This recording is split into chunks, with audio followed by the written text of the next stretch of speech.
ওয়ালাইকুম আসসালাম। কেমন আছেন আপনারা? হ্যাঁ আলহামদুলিল্লাহ, আল্লাহ খুব ভালো রাখছে, কিন্তু ভাই দুঃখের কষ্ট।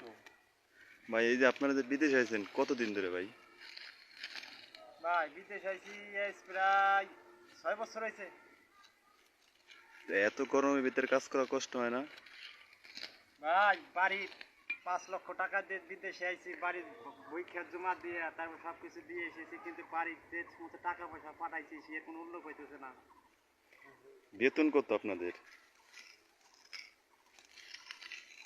ভাই আমরা আইছি ফ্রি বিষয়, বুঝছেন, ফ্রি বিষয়ে আইছি। আসবে এক পথে কাজ করি, কয়দিন কাজ করছি ইটে, আজকে কাম করছি খেতে, এক সময় এই খেতে বলছি 2 তেল লাগাবি, বুঝছেন। আপনারা কিছু কন। ভাই আমার বউটার খুব অসহায় হালে আছে ভাই। বউটার সাথে মেলা দিন দেখা সাক্ষাৎ নাই, রাগের জ্বালায় কথা কয় না, ভিডিও কল দেয় না। তা ভাই খুব একটা কষ্টের ভিতরে আছি। এই যে 6টা বছর কিভাবে কাটবি, আর কিভাবে বাড়ি যাবো, আর কবে টাকা পয়সা গোছাবো, খুব একটা কষ্টের ভিতরে আছি। আপনারা যে 6 বছর ধরে আইছেন বাড়ি এই পর্যন্ত কত টাকা পাঠাইছেন? এর মোটে ভাই 2.5 লাখ টাকা বাড়ি পাঠাইছি ভাই। কেন? টাকা পাঠাইতে পারি না, এই দুই ভাই একসাথেই আইছি। এই কামে তো বেতন বেশি। ভাই আমি এই পর্যন্ত বউরে 6 লক্ষ টাকা পাঠাইছি, বউ বলে অন্য একজনের সাথে চলে গেছে ভাই। আমার এ কি টাকাও কোন? শেষ, আমিও শেষ। মানে চিন্তা করতেছে এই দেশে আরো 10 বছর হয়ে যাবে, বাড়িতে কি করবো, বউ তো নাই। এই গরমে তো অন্য একজনের সাথে 6 লক্ষ টাকা নিয়ে পলাইছে।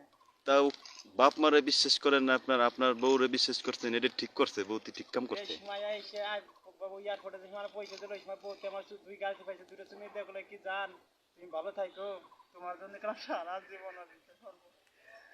পরে দেখি দেখতে পরে বউ শুনি যে বউ চলে গেছে অনেকজনের সাথে। টাকা পয়সা বাপ মারে বিশ্বাস না করে যারা বউকে বিশ্বাস করে তাকে এই বাসটা দেয় ঠিকই আছে। আপনার বাপ মারা কিছু পাঠান নাই এখন, তো খালি বউরে দিছেন। বউ শোনার পর সব চলে গেছে। আমি বাপ মারে সেদিনকে 1 লাখ টাকা পাঠাইছি বাপ মার জন্য। আপনার বাপ মা কিছু বলে না আপনাদের দুইজনকে? আর কি বলবো, এই জন্য কইছি দেশে আর যাবো না, 8-10 বছর হ্যাঁ থাকতে ভাই কিছু টাকা পয়সা গুছায় কাছে রাখছি, দেশে যা তো ভিক্ষে করে খাওয়া লাগে, ভিক্ষেও জুটবে না। দেশে কারেন্ট দিতেছে না, শোনা যাচ্ছে বিদেশ থেকে হাসিনা কয়লার মিল 2টো বন্ধ হয়ে গেছে, তার কারণে কিছু টাকা পয়সা হাতে রাখি, দেশে যদি ঝালমুড়ি ব্যবসা বাণিজ্য করে খাওয়া যায়। কিষেন তো দিবার পারবো না, কিষেন দিলে তো মান সম্মান থাকবে না। 6 বছর বিদেশ করে কি করছি, এই দুই ভাই পরামর্শ করি। এখন ভাই আপনি কিছু বলেন। আচ্ছা ভাই, কোন দালাল ধরে এই কাম পাইছেন? আর কোন কাজ দিতে চাইছিল, আর কি কাজ দিছে আপনাদের? আমাদের কোম্পানিতে যে সময় আমাদের যে সময় দিলাম, ওই সময় কইছিল যে তোমার কোনো কোম্পানি 30 কোটির কোম্পানিতে চাকরি, মাসে 60,000 টাকা বেতন, আর না সে দেখে আমার অন্য দালার কাছে বেঁচে ফেলাইছে। সেই দালাল আমার কাছে 1 বছর কোনো টাকা আইতে নাই, না খেয়ে মরছি, সারা জীবনের জন্য শুয়ে গেছি আমরা। পরিস্থিতির শিকার। হ্যাঁ ভাই আর বললেন না ভাই, জীবনে কেউ এইরকম কষ্ট করে বিদেশ আসেন না ভাই। মা বাবার টাকা পয়সা বেঁচে ভিটে খেত বন্দুক থুয়ে এইভাবে কেউ বিদেশ আসে না। সুন্দর নারী ঘরে থুয়ে সেই নারীটি কয় না কথা, নারীটি ভাই যদি কোনোদিন কেউ বিদেশ আসেন, কেউ বিয়ে করে বিদেশ আসেন, না যদি বিয়ে করেন তাহলে কালা বউ বিয়ে করেন, সুন্দর বউকে বিয়ে করেন না, তোর এই বউ আর থাকবে না বাড়ি গেলি। আর বিয়ে করলে ভাই গরিব মানুষের মেয়ে বিয়ে করেন না, একটা চোখ কান বুঝে ভিটে পড়ে থাকবি।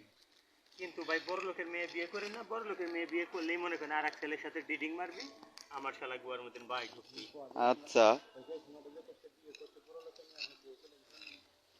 এই যে আমার ভাইরে দেখতেছেন না ভাই, বড় লোকের মেয়েরে বিয়ে করছে ভালোবাসার সম্পর্ক করে, কিন্তু সেই মেয়ে উনারে এত ভালোবাসে শ্যাক দিয়ে চলে গেছে।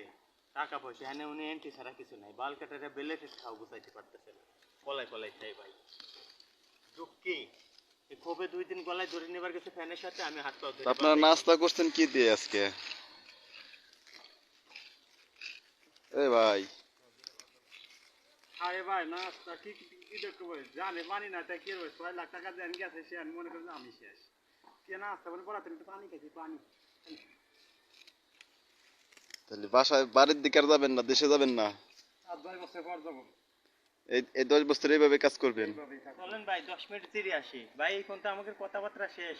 আচ্ছা ঠিক আছে। মাফ করেন। কোথায় বসবেন আপনারা দেখি? এই যে এখানে একটা কাঁঠাল তলা আছে।